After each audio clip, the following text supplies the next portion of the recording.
नमस्ते दोस्तों और मेरे युवा साथियों। आज के इस एक्सप्लेनर में हम सब मिलकर लोक कथाओं यानी उन पुरानी लेकिन एकदम कमाल की कहानियों की मजेदार दुनिया में गोता लगाने वाले हैं। तो चलिए मिलकर ढूंढते हैं हमारी जिंदगी के कुछ बेहद शानदार और काम के सबक। शुरुआत करने से पहले चलिए एक गहरे सवाल पर सोचते हैं। ये असली जादू आखिर होता क्या है? क्या ये सच में सिर्फ कोई हाथ की सफाई या कोई ट्रिक है? और हाँ, क्या हमारा परिवार सिर्फ वही होता है जिनमें हमने जन्म लिया है? आज हम सब मिलकर इन्हीं सवालों के जवाब तलाशेंगे। तो चलिए कहानियों की इस जादुई दुनिया में चलते हैं। आज हम दो बहुत ही खूबसूरत पुरानी कहानियों की पड़ताल करने वाले हैं। हम सब जासूस बनकर इन कहानियों के अंदर छिपे असली संदेशों को डिकोड करेंगे। ध्यान रहे, ये सिर्फ बीते जमाने की कोई आम कहानियां बिल्कुल नहीं है, बल्कि ये हमारे और आपके जैसे आम लोगों की बेहतरीन केस स्टडीज हैं। उन लोगों की जिन्हें लालच, प्यार और कड़ी मेहनत के बीच बहुत बड़े फैसले लेने पड़े। सच में ये देखना बहुत दिलचस्प है कि कैसे एक छोटे से फैसले ने उनकी पूरी की पूरी किस्मत ही पलट कर रख दी। लालच और सच्ची मेहनत, जब इन दोनों का आमना सामना होता है तो क्या होता है? आइए पहली कहानी से ये समझते हैं। हमारी पहली कहानी में मिलते हैं रामू काका से, एक छोटे से गांव में रहने वाले बेहद सच में बेहद दयालु इंसान। वो मटन करी की एक छोटी सी दुकान चलाते हैं और यकीन मानिए उनके हाथ के स्वाद में एक ऐसा अनोखा जादू है जो सबको उनका दीवाना बना देता है। अब आप सोच रहे होंगे कि वो जादू है क्या? दरअसल वो जादू है उनका एकदम साफ और निस्वार्थ दिल। खुद के पास पैसे नहीं है, फिर भी वो अक्सर भूखे बच्चों को मुफ्त में पेट भर खाना खिला देते हैं।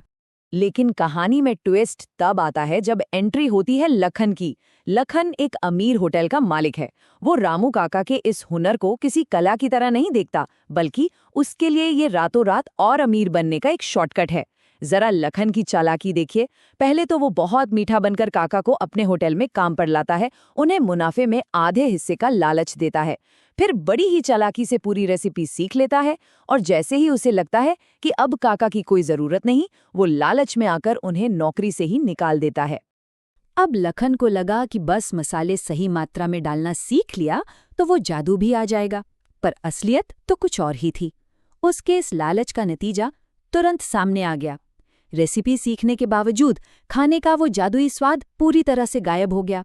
ग्राहकों को ऐसा लगने लगा मानो वो मटन करी नहीं बल्कि कोई उबला हुआ पानी पी रहे हों। और देखते ही देखते एक एक करके सारे ग्राहकों ने उसका होटल आना ही बंद कर दिया। यहाँ जो सबसे अहम बात सामने आती है ना, वो खुद रामू काका ने बहुत ही खूबसूरती से कही थी। उनका कहना था, खाना बनाने का तरीका सिर्फ देखने से नहीं आता, उसका असली जादू तो बनाने वाले के हाथों और उसके दिल में बसता है। और वो जादू कभी किसी लालची दिल में नहीं टिक सकता। सच में ये हम सबके लिए बहुत बहुत बड़ा सबक है। अब इस पूरी स्थिति को हमारे अगले किरदार राहुल के नजरिए से देखते हैं। लखन के एकदम उलट राहुल कोई स्वार्थी इंसान नहीं था। वो सिर्फ रोज आने वाला एक आम ग्राहक भी नहीं था। उसने हमेशा रामू काका की इज्जत की, उन्हें बिल्कुल एक पिता की तरह माना। उसने लखन की तरह धोखा नहीं दिया, बल्कि लालच से दूर रहकर काका के साथ एक सच्चे दिल वाली पार्टनरशिप की शुरुआत की। और जानते हैं, बेईमानी के बजाय कड़ी मेहनत और सम्मान को चुनकर राहुल को क्या मिला? उसने और रामू काका ने मिलकर उस जादुई स्वाद को वापस जिंदा कर दिया। उनका काम खूब चला। ये सफलता हमें बिल्कुल साफ साफ बताती है कि किसी भी काम में प्यार और सम्मान ही असली सीक्रेट इंग्रेडिएंट्स होते हैं। वही सबसे जादुई तत्व हैं। कर्म सबसे ऊपर। चलिए दूसरी कहानी की तरफ बढ़ते हैं। ये कहानी हमसे एक बहुत ही सीधा और चुभने वाला सवाल पूछती है कि असल में हमारे परिवार का हिस्सा कौन है? क्या सच में सिर्फ खून का रिश्ता ही सब कुछ होता है? इस कहानी में हम मिलते हैं शांति से, एक बेहद प्यारी और बुजुर्ग माँ। बुरा तब लगता है जब उनका खुद का सगा बेटा उन्हें उस बुढ़ापे में अकेला छोड़कर शहर चला जाता है। ऐसे में वो अपना सारा प्यार, अपनी सारी ममता अपने खेत के बैल पर लुटाती हैं, जिसका नाम है मुन्ना। अब मुन्ना ही उस माँ का इकलौता साथी है और वही उनका सहारा है। आप लोग अक्सर सोचते होंगे ना कि कोई इंसान इतना बुरा बर्ताव कैसे कर सकता है। शांति के बेटे रघुनाथ के घमंड को देखिए और उसकी तुलना मुन्ना के निस्वार्थ कर्मों से कीजिए, आपको जवाब मिल जाएगा। रघुनाथ अपनी बीमार माँ को मरने के लिए छोड़कर चला गया और वापस सिर्फ इसलिए आया ताकि घर पर कब्जा कर सके। जरा सोचिए।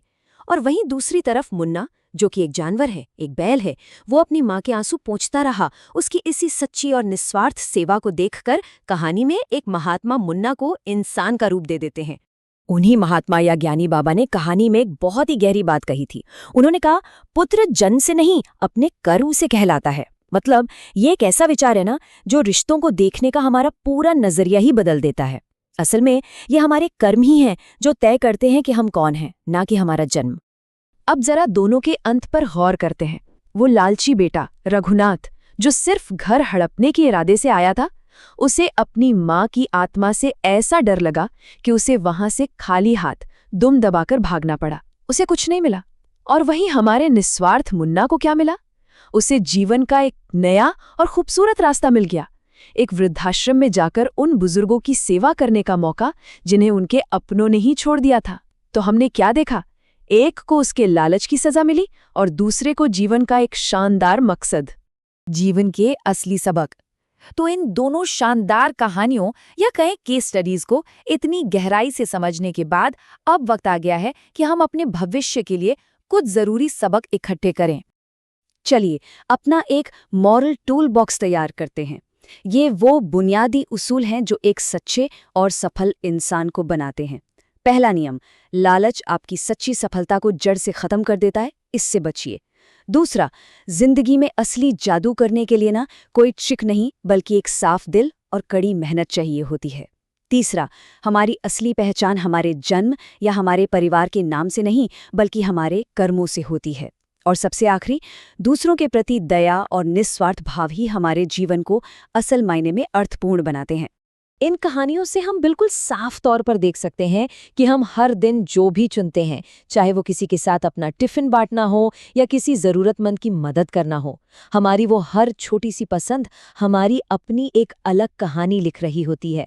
लखन या रघुनाथ की तरह अगर हम शॉर्टकट या स्वार्थ का रास्ता चुनते हैं ना, तो यकीन मानिए अंत में उसका बुरा नतीजा हमें भुगतना ही पड़ेगा।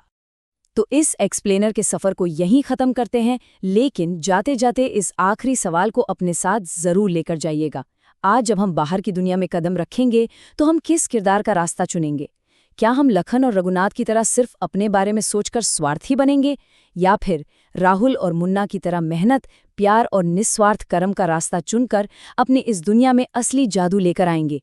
सोचिएगा ज़रूर, क्योंकि ये फैसला सिर्फ और सिर्फ हमारा है।